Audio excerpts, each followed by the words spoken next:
Good afternoon and welcome to this week's edition of Entrepreneurship Matters. My name is Alicia Wilson. I'm Vice President for Economic Development and Community Partnerships with Johns Hopkins University and Johns Hopkins Health System. And it is my pleasure to introduce you to two of the women who are, I would say, the lead skincare estheticians in the world. And that's not an overstatement. Destiny Pauling and as well as Sabrina Carrol. I'm going to invite them to come on screen and we're going to get started with this show. Let me tell you, successful entrepreneurs, successful businesses are not built in a day. It takes a long-term commitment, multiple failures, and a lot of success to make it happen. And the two entrepreneurs we hear from today are no different. Sabrina Carrol, and I invite them to come on screen. Sabrina Carrol is the owner of Sky Lounge Skincare. She is the lead esthetician at Sky Lounge Skincare, a spa dedicated, I love this, to pain-free body waxing. Okay, I believe her. And custom skincare solutions, including memberships and treatments. In addition, we have Destiny Pauling. Destiny is the owner of Destiny Jewels Beauty Spa. She is a skincare enthusiast whose work represents just that. She takes pride in servicing women of color who are interested in the healing of their skin. Here at Destiny Jewels Beauty Spa, she focuses on personalized skin corrective treatments, which include healing acne, diminishing hyperpigmentation, and overall improving the clarity of one's skin. With that, I want to welcome Sabrina, Destiny to Entrepreneurship Matters. So glad to have you both here today. Thanks for having me. You're welcome. You're welcome. So why don't we start with you, Destiny, and tell us a little bit about what inspired you to be an entrepreneur? Honestly, I would have to say just growing up in poverty, not having much, and then becoming a teen mom, I really just wanted to overcome some of the difficulties of being a poor child, honestly. It just made me want to have more. Yeah, no, I appreciate that. And Sabrina, what about you? What inspired you to want to go into entrepreneurship? I think Sabrina is freezing. The internet's not being great for us on her side, but don't worry, she's going to be in this conversation as well. Sabrina, can you hear us? Okay, no worries, no worries. I would love to go a little bit deeper. So Destiny, tell us a little bit about yourself. You're from Baltimore. What's your background? Yeah, I would like to say I'm from Brooklyn because most of my memories are from Brooklyn, like South Baltimore. We moved around a lot, but mostly I'm from there. I started, I would say, like my skincare career in a chain spa. I worked there for about 3 years. I just wasn't happy. And then decided to go on your own. I'd love for you to take us through, and when Sabrina joins us back, we're going to make sure we get this question to her as well. But what was your journey in going from the idea, you're an employee, but then you say, I'm going to start my own business. What were the steps you went through? And don't worry, you don't have to say them in steps. I'll take them down in steps, but what were the steps you went through? Yeah, no, most definitely. Honestly, it was like a mental check for me. Like I said, I was unhappy, so I really needed to see where I needed to be in the future so that I could be happy. And for me, the next thing was, to branch out on my own so that I could be happy. Working in a chain spa is kind of robotic. They want you to read like a script, and that's really just not, I would say normal for me or comfortable for me to do. But once I knew that it was time for me to move on, I went straight to Maryland's site. I think it's like the business site. I can't remember what it's called. Filled out all the paperwork that I needed to fill out, to obtain my business license. And then I found a suite that was really close to my home, which was a plus because I'm a full-time mom as well. And then, yeah, I moved in shortly after that. And how long have you been in business? 4 years, since 2018. Oh, wonderful, wonderful, wonderful. Let me tell everyone who's watching, because I see questions starting to come in. You can participate in this conversation. Of course, you can put your questions in the chat on Zoom. All of you watching on Facebook, please put them in the chat on Facebook. And those of you who are listening on the phone, you can text 22333, type JHUWL in the message, and I'll get all of those in. Don't worry, and we'll get Sabrina back on. We're working to get her back on to be a part of this conversation as well. So I took down from what you said, Destiny, really 5 steps you went through as you started your business. 1, you did a mental check, right? Really thinking, changing your orientation, changing your mindset around what you were going to do. 2nd, built the business, what I call building the business fundamentals and the infrastructure. You went on the business site, got your licenses, all of the things that you needed. 3rd, you found your location, which sometimes is the hardest thing. Like, where are you going to do your services? And then 4th, you opened your store and began. Sabrina, I knew you were coming back. I knew they were trying to keep us apart, but they couldn't keep us down. Coach, Mercury retrograde is trying to beat me right now. I know. It's not gonna get you. It's not gonna get you. No worries. You're good. You're good. So I'm gonna pose to you the 2 questions I gave to Destiny before you came back on. Okay. What inspired you to want to be an entrepreneur? And then the second, like, what steps did you go through to shift into being an entrepreneur? Like, take us through, how did you start your business itself? Okay.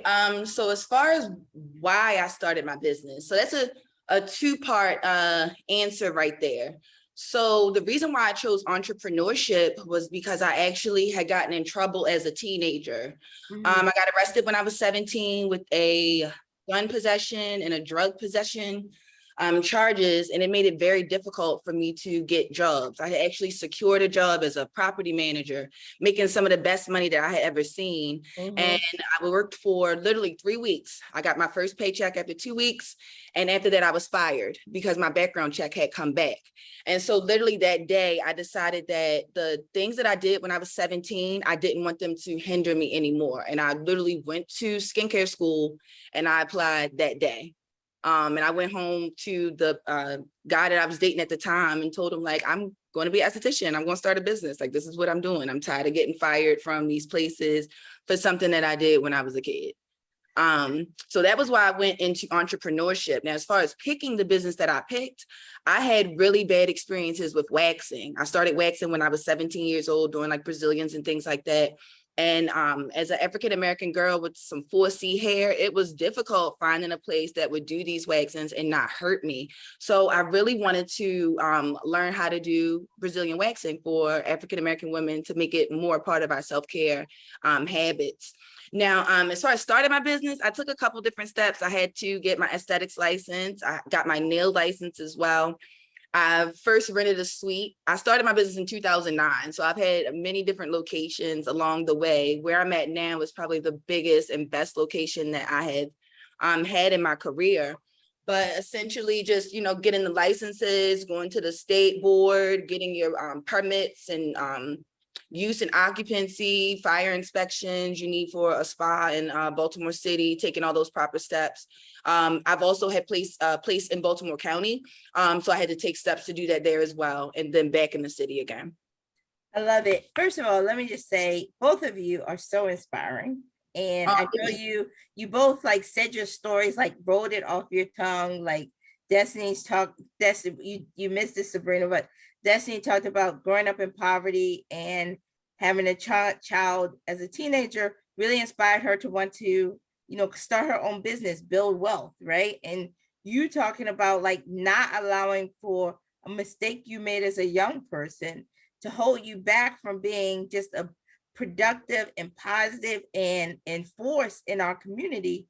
And for both of you, I know that people watching, like, you say those so fast, but there is weight behind what you just said, and also just so inspiring for people who don't, you know, none of us want to be judged by our worst day.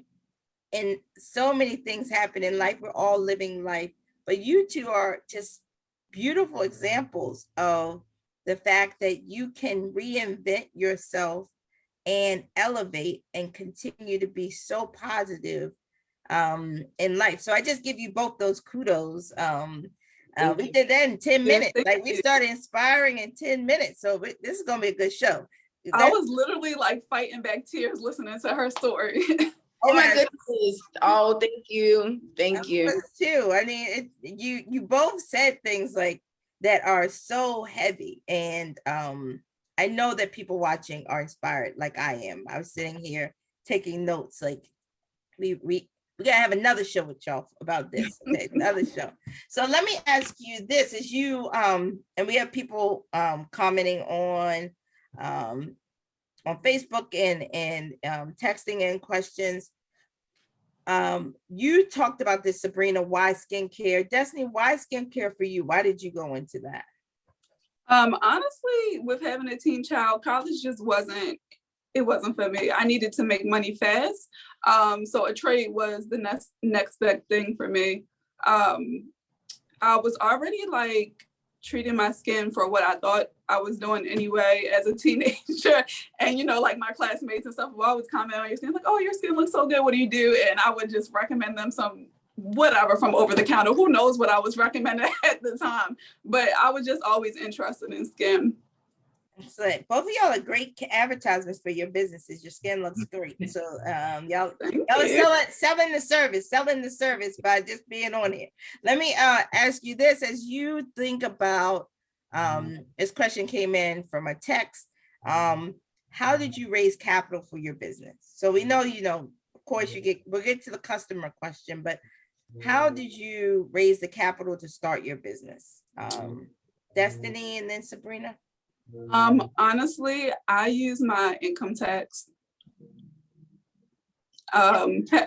Working, when I was working like retail and like the spa industry that I had job I had before, I think I was only making like 15 grand a month with 2 kids. So like that income tax was pretty high, and I definitely use it to start my business.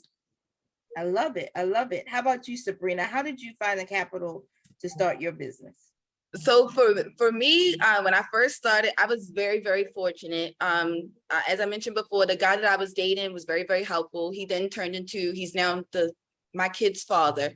But he actually helped me do all of that in the beginning. He's a software developer, so he created my website. He did my business cards. He made my promotional items. So he kind of fronted that business for like the first year. Like I wasn't making enough money to do anything. So my first office was actually inside of his office. He had like a 3-room office off of York Road, and he gave me a tiny room to start with inside of there. So for the first year, we did that, which allowed me to kind of work and save my money and reinvest it. Later on, I had started doing things like Groupon and Living Socials. And what would happen is they take your services and they sell them to their customers for 50% off. But I would sell a lot. Like I think one time, like my first Groupon, I did like $10,000. They were really, really nervous because that was a lot of discounted Brazilians. And they were like, damn, are you gonna be able to handle this volume and this level of clients? And I'm like, I got it. So I would use the income from that.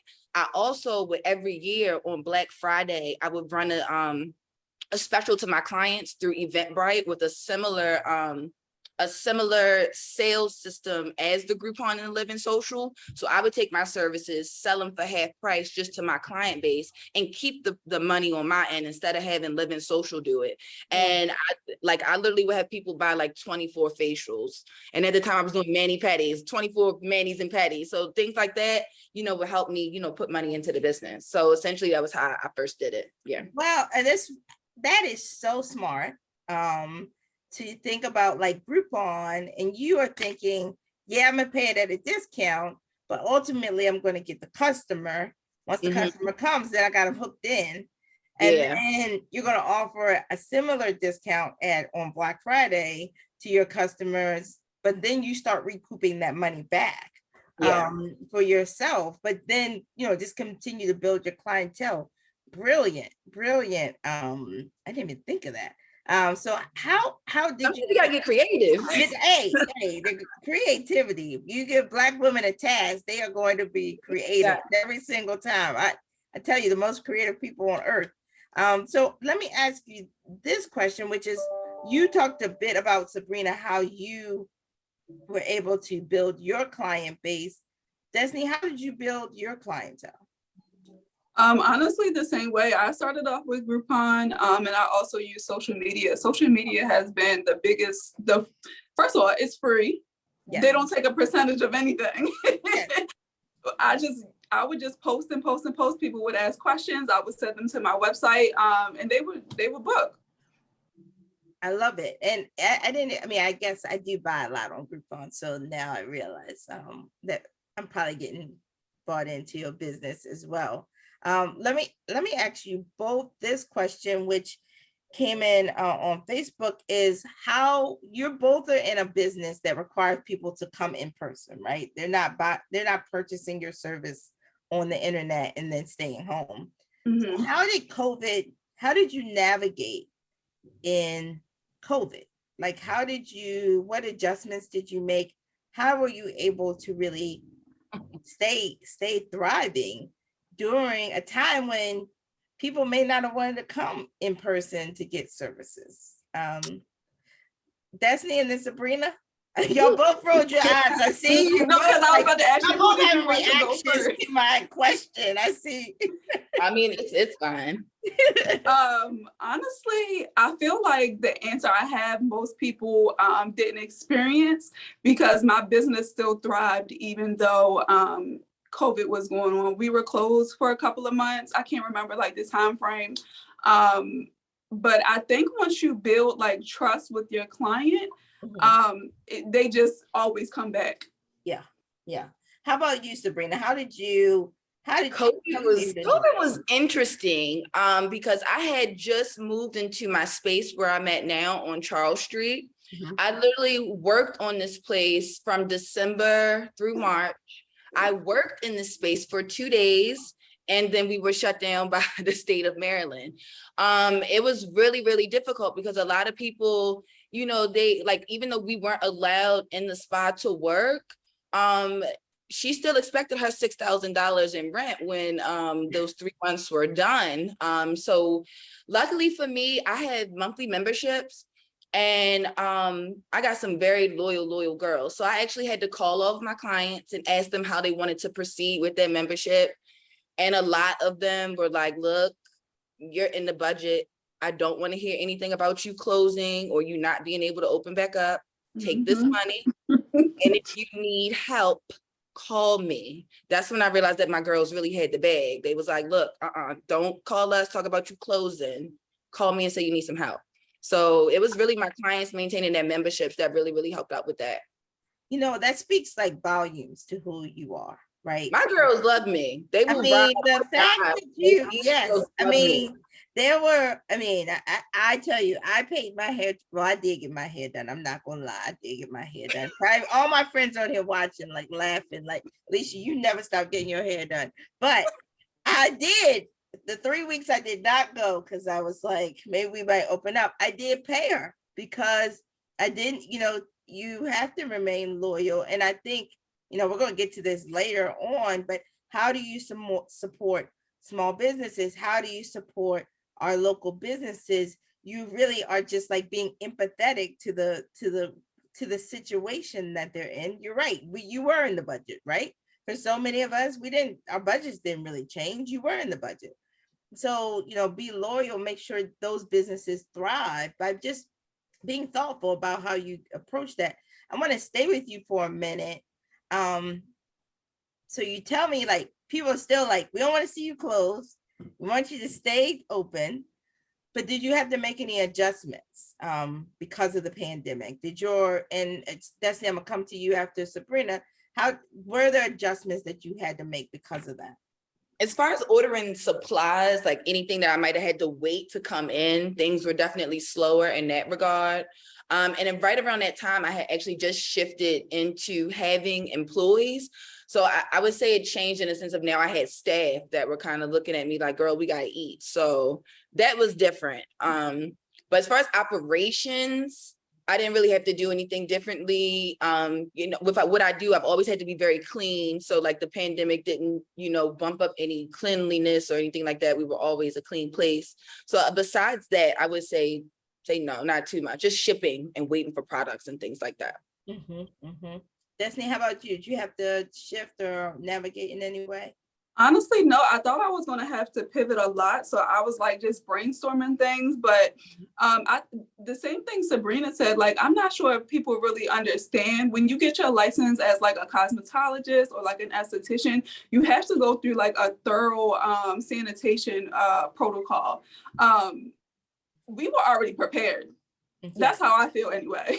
I feel like we were made for this. The only thing we had to do was like, I would say the mask was a hard transition for me.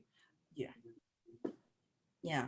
Let me go back to you, Sabrina, and ask this question that sort of goes off of a remark you made, which was around you have employees in your business. And so how do you, and Sabrina, Destiny, do you have employees as well? Not yet. Not yet, but you're on your way. You're on Absolutely. your way.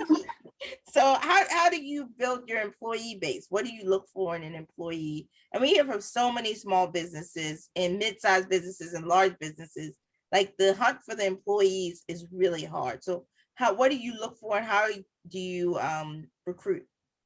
So I had actually hired, I worked with a consultant for my employees, a woman by the name of Tina. She owns a spa consulting business called the Ardent Factory. She's helped staff like the Ritz-Carlton, from their front desk to their estheticians and things like that, a Ritz-Carlton spa. So she handled all of that.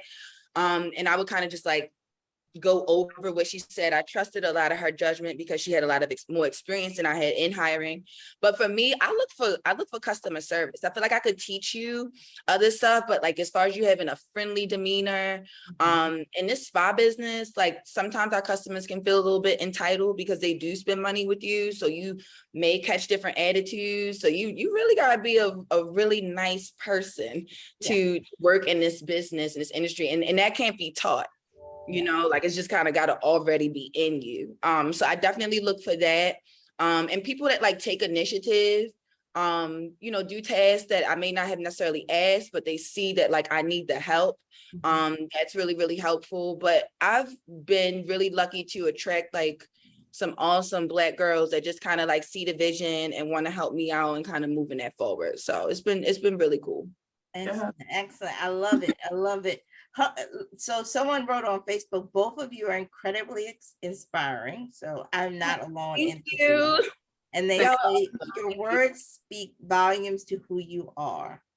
But they want to go deeper on that question, which is how did you get your clientele to be so loyal?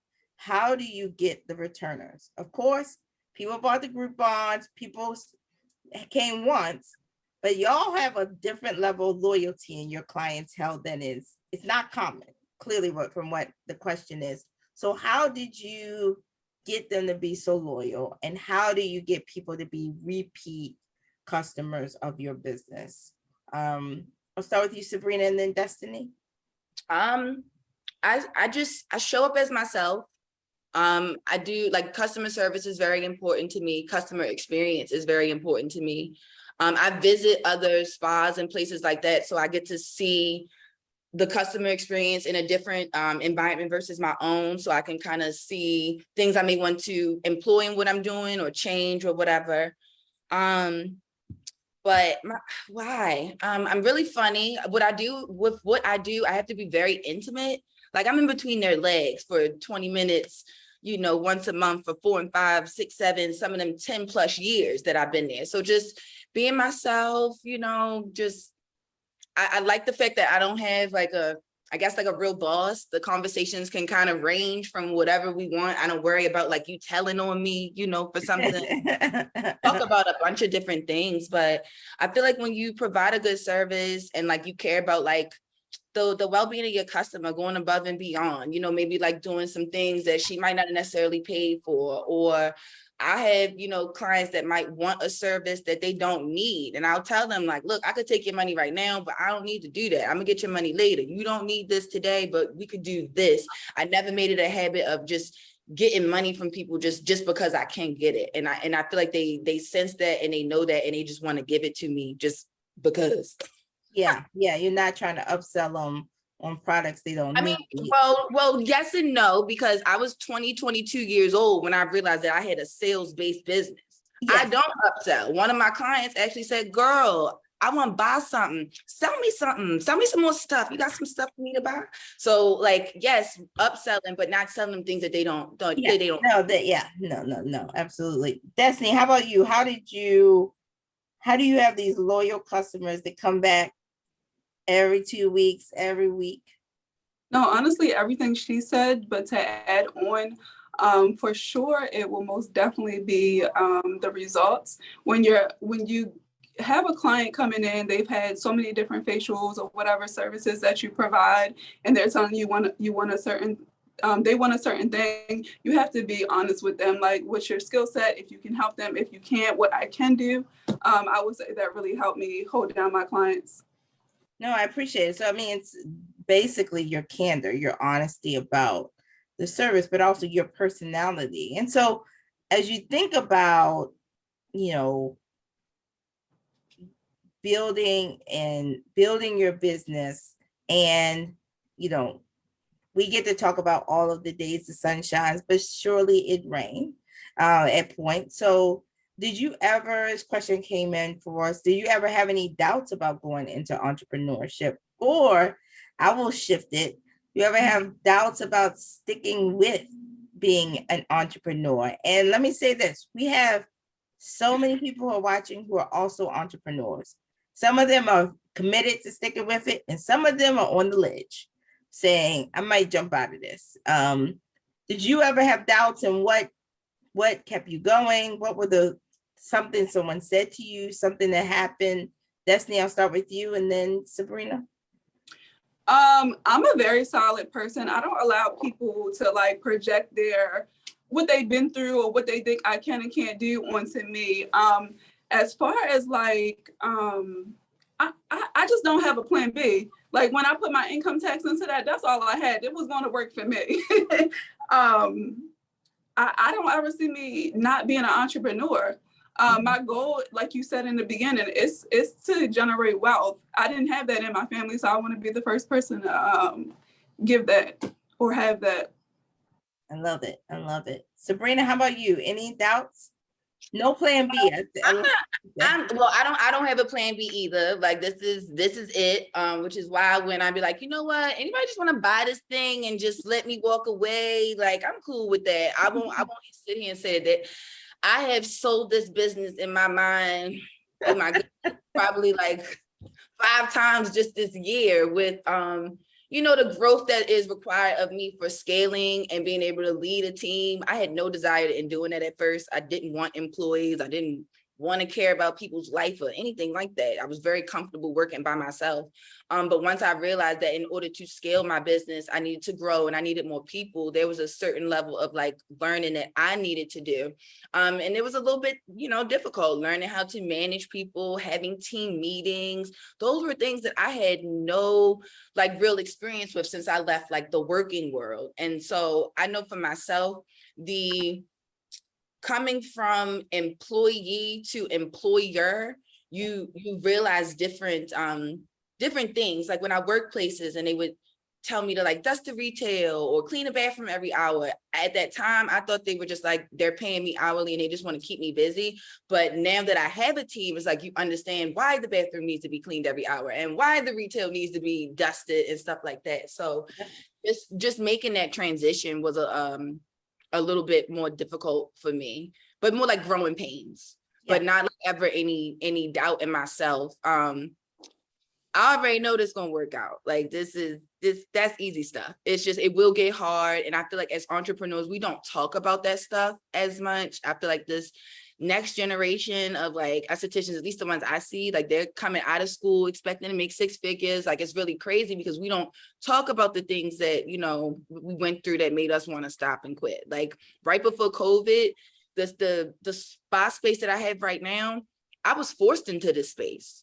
I didn't want this space. I wasn't looking for a new space. The building that I was in Pikesville, the fire marshal came in and said, you can't do nothing else in this building. And they closed it. They closed the building down. And I literally had to find a way to service my clients for that day and for the days moving forward. And luckily my landlord had a place for us, but that forced me into this place. I wasn't even looking. So right at that time, you know, like just the confusion between which location to show up to. I had people showing up at the wrong location, which was, you know, making my customer service look bad. Like it was just so many different things that I was just like, oh my God, I am done with this. I was over it, like for real. I was really over it. But I made it through. I got my nice new place. This was more destined for me. So you pick yourself up and dust yourself off again. But I'm not going to sit here and say, I don't think about like just walking away from this all the time. No, I think it's helpful. Like, who will hire me? Anybody got a job? I'm European waxing. Are they hiring? Like, what's going on? Because I can't do it. Seriously, like I should at least be like a top level manager over there or something. I think you can own the franchise. I think you know, like because it's just like, oh, I could franchise my own. That's right. Franchise. I feel like I'm building something that is franchisable. Right. I love it. Yes, you can. I love how you talked about like these moments when it doesn't go well, right? And you push through, you figure it out, you evolve, you try to make a difference. And so I appreciate that. And a question that flows from that is, clearly both of you love what you do, right? You love skincare, you love that. And sometimes when entrepreneurs love what they do, it's hard to put a price on it. So how did you both navigate pricing yourself starting out? Sabrina, you just talked about, you know, estheticians coming out thinking they're going to make 6 figures. They climb into the 7th figure soon.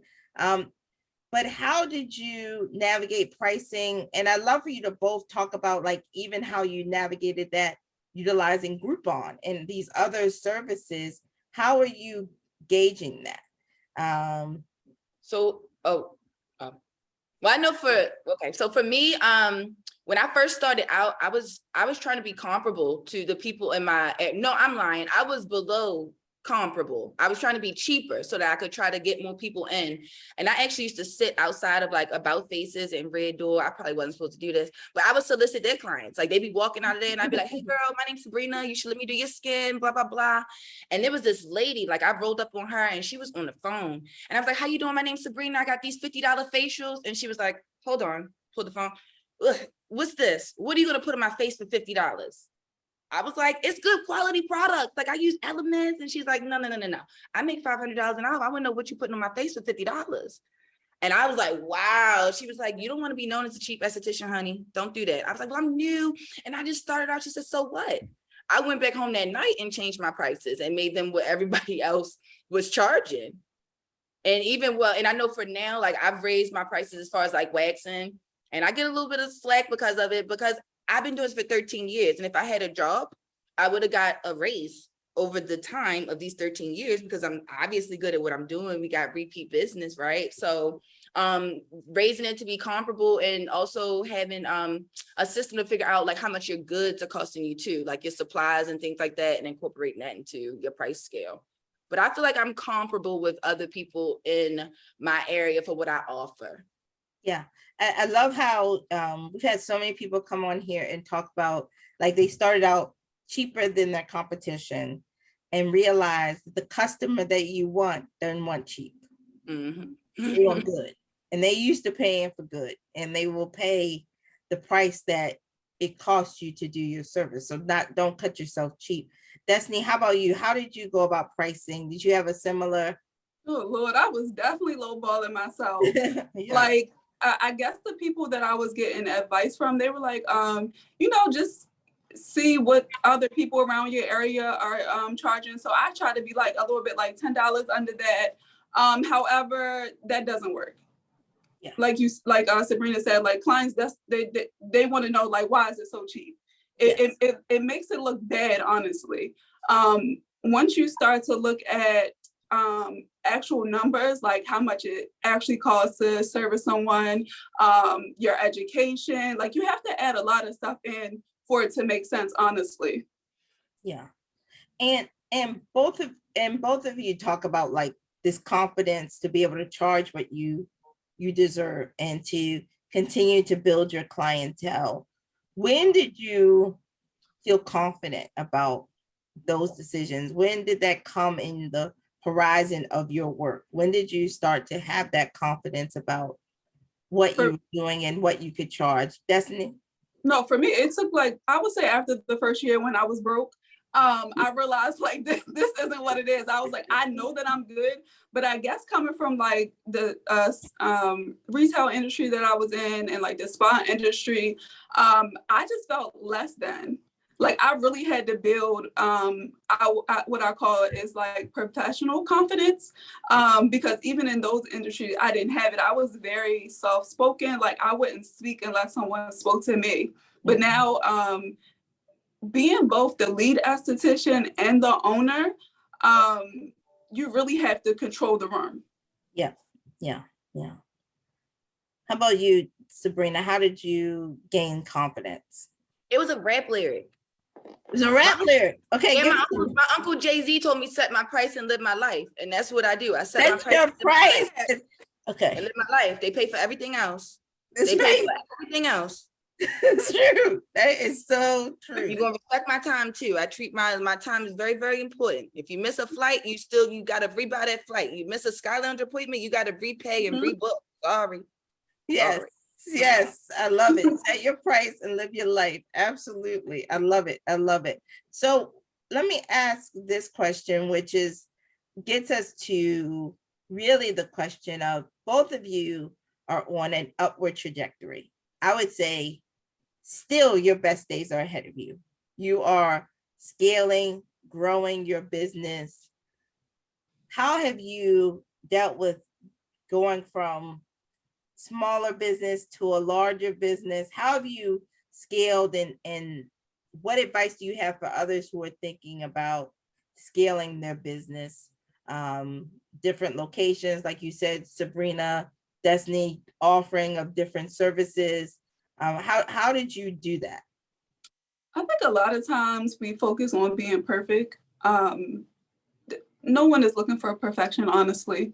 Yeah. If you have a goal, you have a dream, write it down. Honestly, when you can see it on paper and watch it unfold, it's the best feeling ever. Just do it. In 2023, I feel like it's my time to expand my business more. Like I said, I want employees. I want to own chain spas. Like I want to remove myself from being the worker bee and just being the owner. I love it. I love it. Sabrina, how about you? How did you think about scaling your business? With me, I just feel like different trainings and stuff that I take a lot of trainings, personal development. I wouldn't be who I am sitting here today like without it. So there's a lot of classes and trainings and stuff that I take. And honestly, I have a lot of entrepreneurial friends that be crushing it. So when it's like I look at them and I'm like, damn, I am behind. Like, and they'd be like, oh yeah, we go to lunch. And I'm like, they'd be like, yeah, this store did 1.2 million and this did that. I'm like, damn, I am behind shorty and I can't hit those numbers by myself. So I have to look into team. I'm tapped out on all that I can do. I'm maxed out on what Sabrina can do. So we have to build a team around it. I love it. I love it. Let me ask you both this question. It's come in twice, so don't worry. I'm going to get this question for them, which is, what do you think is the bread and butter of your business? What's the product? What's the thing that, Sabrina, well, I think I know. So Destiny, what you're known for, I think I know though. But what's the thing, the bread and butter? What's your signature product, service, etc.? Mine is for sure facials. Like I'm a corrective skincare esthetician, so I definitely focus on that. There's a lot of people who, just want clear skin because it builds confidence. So that's what I focus on. Sabrina, what's your signature? So mine is actually waxing, but I do have a deep love for skincare. I just find that at first people would spend money on waxing before they would spend money on skincare. And from a profit standpoint, I make more money doing Brazilian wax than I do for the facials based off how much I charge. Because I can do 4 Brazilians in an hour versus 1 facial, that's 1 hour. No, that's very helpful. And so how many can you do in an hour? 4. 4? Right, I'm surprised over here. 4 or more. I thought I heard that, and then I was like, let me ask you this. Nope, very quick, very efficient, and very, very good at what I do. I used to be paying free. Yes, virtually pain free. I used to be a little bit more modest about that, but it's like when you're dealing with people's nether regions, like they don't want you to be modest. They want to know that you got this, and that's what it is. So for me, it's Okay, all right. I can get them done in under 7 minutes for real. The capitalist in me should take walk-ins. That's what I should do, actually, instead of appointments. Yeah, no, absolutely. 7 minutes. Yeah, you probably want a whole lot of people in here today. So let me ask you this. What's your greatest accomplishment? Like I said, your best days are still ahead of you. But what is something when you look back, you say, like, I'm really proud of myself for that? I would say for me, oh, sorry. No, go ahead. I would say for me building my brand and having the loyalty that I have with my girls would really be like the biggest thing, because they've already proven that I can move uptown, downtown, around town, in a back alley. They still gonna pull up. They're still gonna pull up. No, during COVID, one of my girls, she travels a lot. She has a house like off of Green Spring, out like Green Spring Valley Road or whatever. She offered me her home. She was gonna let me set up in her house to wax out of her house because we couldn't work out the spa. And she was like, whatever you do. So like, I don't know what it is about. I mean, I'm awesome, but I don't know what it is that makes these people want to love me so much. But I feel like that's my greatest thing. These I girls love it. I love it. Destiny, how about you? What's your greatest accomplishment? Honestly, just overcoming all of the statistics that I've already mentioned, like being a poor child, having a kid at 17, and constantly just thriving through that. What's your long-term vision? We got a little glimpse of that earlier, but what's the vision for your business? What are you thinking in terms of, you can share it, it's a secret, but you can share it with us. Like, what's the long-term vision for your business, Destiny and Sabrina? Honestly, like I said, I went chain spas. I realized that I can't do everything alone. I want to be the Beyonce of the spa industry. Beyonce's amazing of the spa industry. No, I love it. Amazing. I love it. Amazing artist, but she's an iconic artist because she has a team behind her. Yeah. I don't have a team right now, so I'm just amazing. Once I get a team, I'm gonna be iconic. I love it. I love both of your spirits. It's just beautiful. Sabrina, what's the long-term vision? For me, I see franchising, being able to have different Sky Lounge locations in different places. Right now, I'd really like to work on getting my traveling wax instructor more on board, but I need a few more staff members in place for that so I can travel the world teaching everybody how to do the bomb Brazilian wax.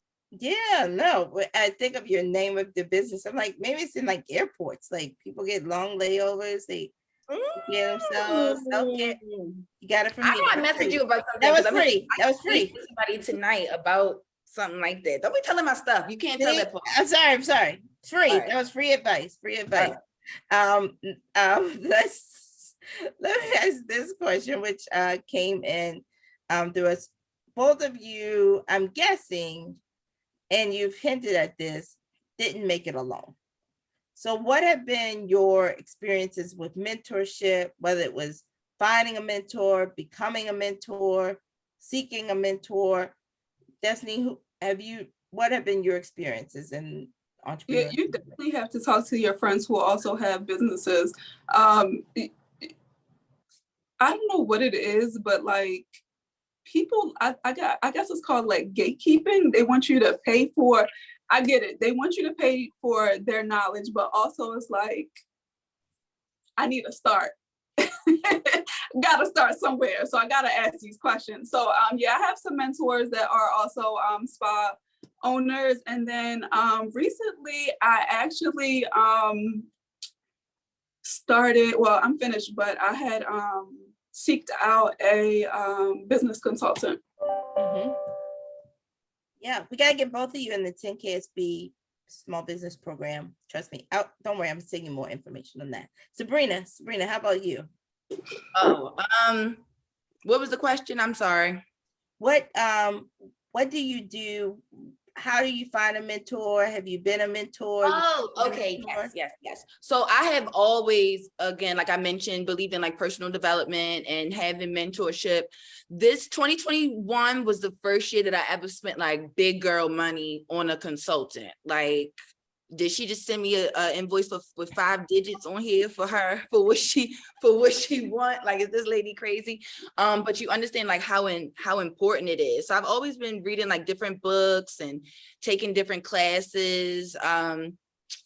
It's very important because I know that nobody's going to want to give me this information for free, right? And as a person that has been in this industry for so long, I hate when people come to me with it for free. Now, when I first started, I would find somebody that was doing what I wanted to do and was successful with it, and find a way to help them out, be beneficial for them, because we clearly know that they can help me, but I need to be able to help them.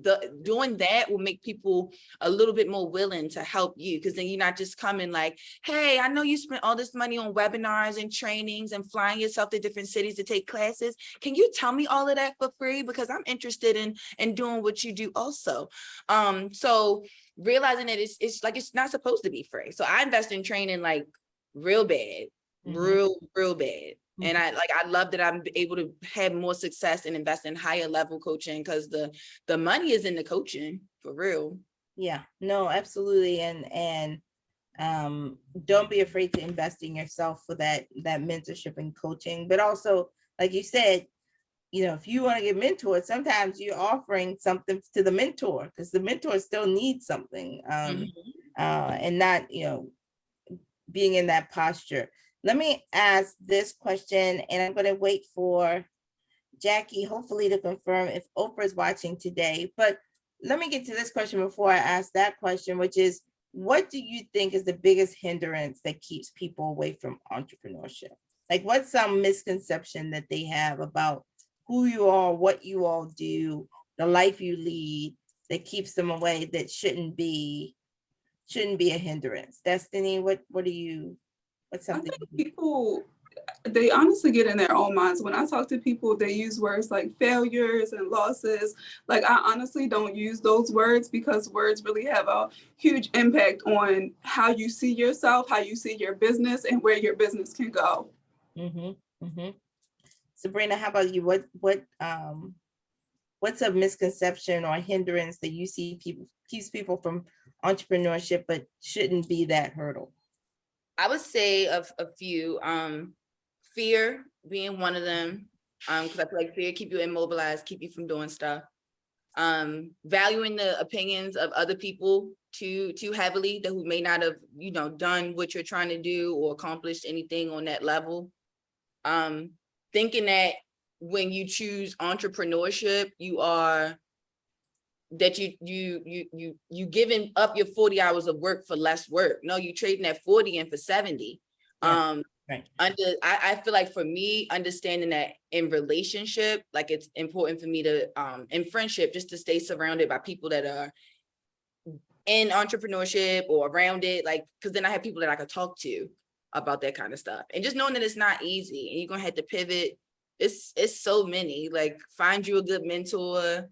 Don't burn bridges. You never know when you're gonna need to call somebody back or need them in the future.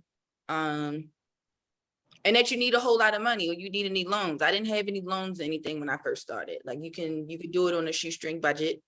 What else? It's not easy. We'll do that. We'll do that. That's a good, I mean, I think that's a really good point, because a lot of people think they trade 40 for 30.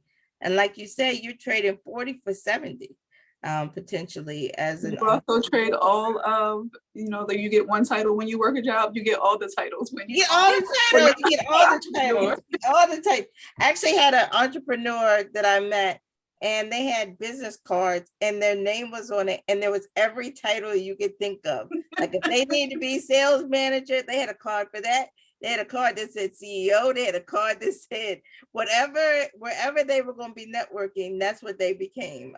You're right. You get every title you want in the business as an entrepreneur.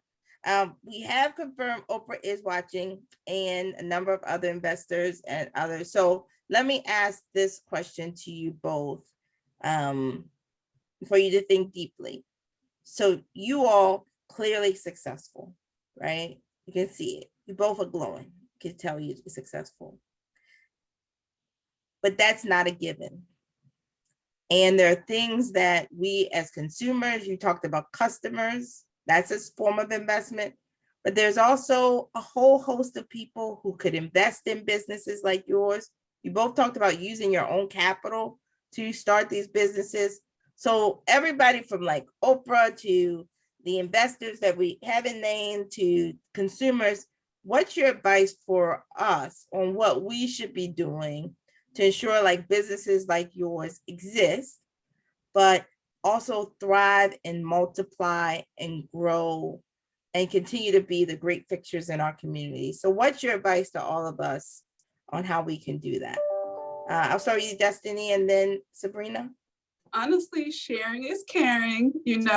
Word of mouth gets us along, or a great distance. If you've had a service, share with your friends and your family. If you see us on social media, repost something like us, a post or a comment, anything like that. It's really the small things that give you visibility. Visibility is what helps you grow. And I would say the same thing. Sharing posts on social media, like liking someone's post and sharing it doesn't like cost you anything to do. It's free.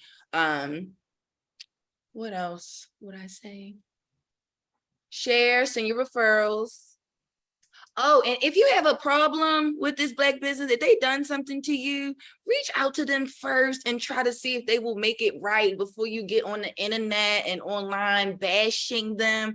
Allow them to fix it. Now, if they won't fix it, drag them. Absolutely. But give them a moment to fix it first. Like, find out what happened. Like, at the end of the day, we are all still people, and life be lifing around us, just like life, happens for everybody else. So just remembering that too, that we are human, and be kind to your service providers too, because some people really mean to us. Don't be mean to them. Don't be mean. And I love how you said that, right? If you have a issue with a business, you put a bad review on the business and they could have made it right, or they're making a mistake, you really could negatively impact them. And I had a lady tell me she was going to leave me a bad review before she even came in. No. So no, I completely. Yeah, it's unacceptable. Both of you not only provide services, you also have products. So I'm gonna give you both a chance to talk to us and give us your products. Sabrina, I don't know if they may be in the other room and you may have to go. I think they are. However, I'm gonna slide to the left and go grab them real quick. Okay, no problem. While you're gone, I'm gonna get Destiny. Destiny, you have some products you manufacture yourself. I do. I have a bronze body butter that I just made. It has shea butter and jojoba oil in it. And then they don't have labels because I just made them. But I also have a skin scrub. It doesn't melt like when you get in the shower because it's not salt and it's not sugar. It's actually volcanic pumice. Ooh, volcanic pumice. Mm-hmm. So you know how like when you get in the shower, you scrub your body and then it just starts to, because it's sugar or salt, it won't melt. Huh. And so hold on. Where do we purchase your products? Through me. You can either DM me and I'll send you an invoice and ship it out to you. Okay, excellent. Sabrina, what are your products? Okay, so I have a few. These are facial roller and gua sha sets.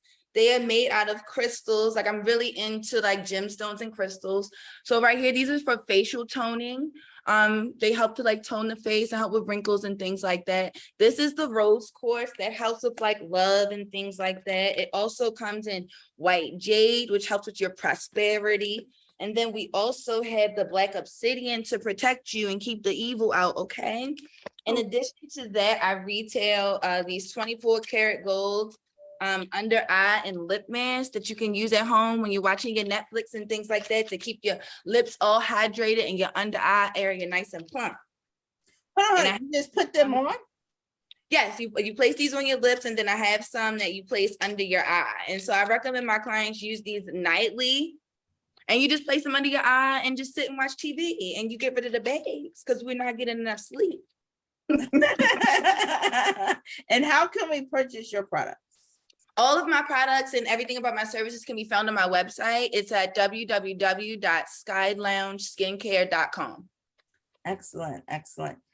As we wrap up, first of all, let me just say what a joy it has been to have both of you on Entrepreneurship Matters. I agree with everybody that is writing in and giving y'all high fives and praises. You both are exceptional, truly exceptional. And I'd love for us to close out on this question before we get to all of your .coms, all of your wwws.